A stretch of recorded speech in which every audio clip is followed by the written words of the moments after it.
Boa tarde a todos. Eu sou sueca, eu falo português, mas vou falar inglês, porque agora a minha cabeça já não está a funcionar como deve ser.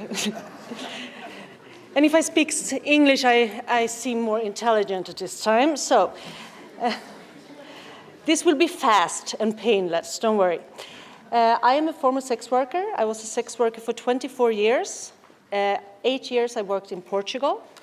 So this is a home country to me.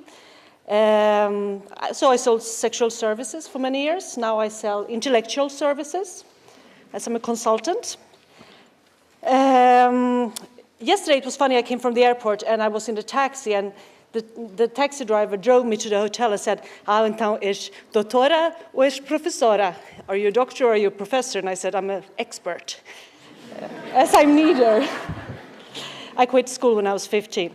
And I have many hats. I'm the co-founder of the Swedish sex worker organization. I am also acting as an expert consultant for Harm Reduction International.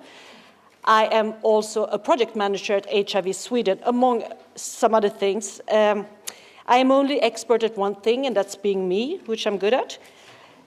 It's also really nice to be here, because actually here people use the word sex worker. In Sweden they say prostitute still, so I'm very happy for that.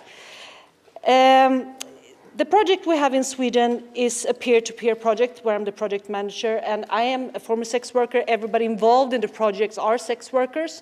We have no technicians. We have no professionals. We actually managed to do it ourselves. It's the only national project for HIV prevention for sex work in Sweden. When we started it, we did a little survey, because sex workers in Sweden have internet access, sort of nearly everybody. So I'm going to present some of the answers that I think are relevant to sex workers all over Europe to you, and then have some opinions, of course. We asked sex workers in Sweden what worries them, and physical violence answered 29%. They could actually choose several answers if you don't get a percentage to match up. If I can get another job, if people find out that I'm a sex worker, 46% said. The risk of HIV, 50%.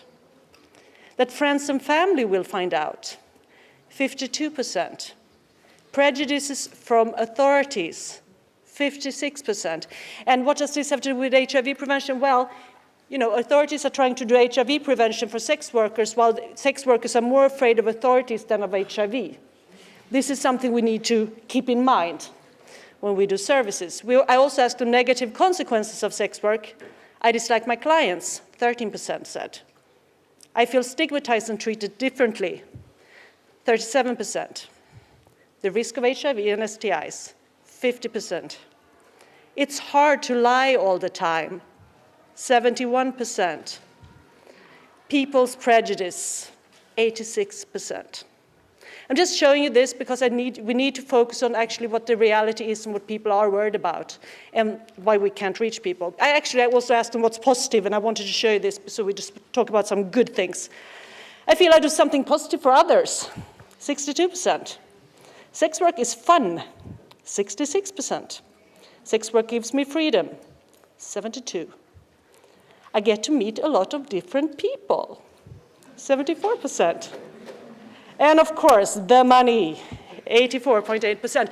But what this also tells us is that 16% didn't put money as one of the positive effects. They might do it for other reasons. Again, the world is not black and white. Have you ever experienced discrimination because of sex work? 55% said no, which is not strange because we are masters of lying. We lie all the time to protect ourselves. 13% said yes one time. 22.4% said yes multiple times, which I find very high, as people never tell anyone. And we need to talk about the discrimination because the discrimination is completely linked to HIV prevention. I don't know, 9%. And how do people want to receive information about health and safety, including HIV and STI prevention? 22% wanted it from their own doctor. 26.9% wanted it from a healthcare provider or a hospital. 35.8% wanted it from colleagues, peers. 64% wanted it from the sex worker organization, as we have one in Sweden. And 86% wanted it from a website. Because people want to have access to information when they want it, not when they can have it. As we know, healthcare providers aren't open 24/7. Very often they are open when sex workers are sleeping. Just, you know. Do you feel you can tell that you work in sex work when you get tested? I don't know. Yes, but I choose not to tell. 17% said yes, and 50% said no.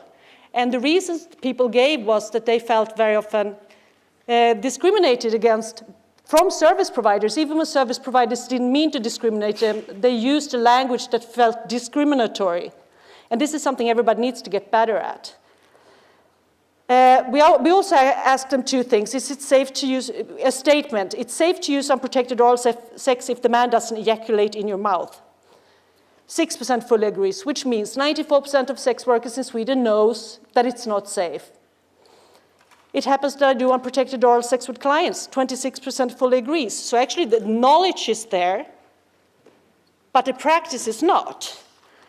And this is not about us being stupid. This is about, we know how to use a condom.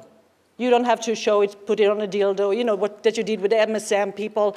We don't need that. We need the possibilities to actively choose to use a condom. So this is a room with a bed. Why do I have a room with a bed? For me, this is a workplace. And we've been hearing a lot about work today, and there's always a lot of debate on a European level about this and all over the globe. But after 24 years, I can tell you one thing for sure, that whether you hate it or like it or choose it or are forced to do it, feel you have no options, are old, young, a drug user or not, when we enter that room, we for sure know we are bloody working. Okay? This is work. And I think if we want to protect people's right to health and human rights, we have to move on from that conversation, because the World Health Organization already said its work, the UNAIDS already said its work, ILO already said its work. How long time are we going to continue discussing whether this is a labor or not? Right? Because now we are just down to ideology. Because if we decide this is work, then HIV prevention for people like me becomes part of my occupational health and safety. And it's much easier to implement. And it also means that if you have a law that protects sex workers' rights, it also means that if a client refuses to use a condom, he will have to go to court in violation of my occupational health and safety. I wanted to just touch on something that was mentioned earlier today when it came to legalization. And I think Alexandra Oliveira already lifted it. In the International Sex Worker Rights Movement, we do have a global organization that is very strong called NSWP. We don't ask for legalization, we ask for decriminalization. Difference being, you don't have special laws for the sex industry, you actually use the same laws that protect all of you and let them protect me as well, because I am just like you. I'm not that different. We also asked sex workers how much they agreed with the following statements. And in Sweden, we think prostitution is men's violence against women. I don't know if you heard about the bloody Swedish model.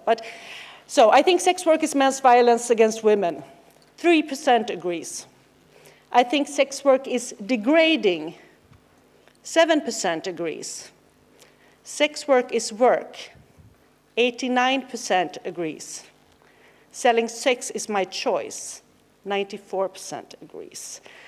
And to finish this off, I want to say that, like I started, I am not an expert. I haven't worked in Portugal for 10 years, so I wouldn't know what's best for sex workers in Portugal.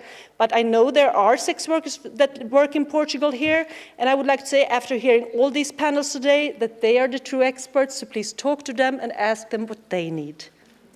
Thank you.